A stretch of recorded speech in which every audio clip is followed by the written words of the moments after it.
I shall now give a brief survey of the provisions in the bill which are designed to encourage investments in productive enterprises to stimulate higher productivity as well as exports and to provide resources for expansion of industry in order to encourage investment by individuals and Hindu undivided families in the equity shares of new industrial companies in India. Provision has been made for the grant of tax-free tax credit certificates to them with reference to their subscriptions to eligible issues of capital by such companies for a period of 4 financial years commencing with the financial year in which the investment is made. The amount of the tax credit certificates is to be calculated at a slab system of rates and will be limited to rupees 1250 for each financial year on a total investment of rupees 30,000. Under the original provision in the bill, only the first subscriber to eligible issues of capital qualifies for the tax credit certificates. Considering the fact that a substantial part of the capital issues made in recent months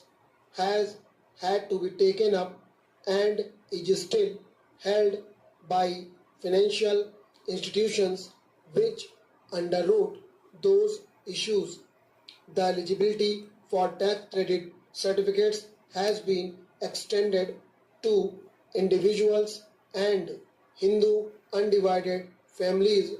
who purchase shares forming part of an eligible issue of capital from an underwriter declared as such in the relevant prospectus. Incentives for increased industrial production as well as for the more efficient use of the capital already invested are provided in the form of tax credit certificates calculated with reference to the central excise duty payable on increased production in the relevant year over that of the base year and with reference to the additional amount of corporation tax payable by a company in the relevant year over that payable by it in the base year. The amount of the tax credit certificates granted for these purposes is required to be used for discharging debt obligations, acquisition of capital assets in India, including construction of a building for the purpose of the business, and in the case of a company also for the redemption of its debentures. This would enable industrial units to pay off the monies which they had borrowed for expanding their productive capacity, or alternatively to plow back a larger portion of their current earnings for the purpose of expansion.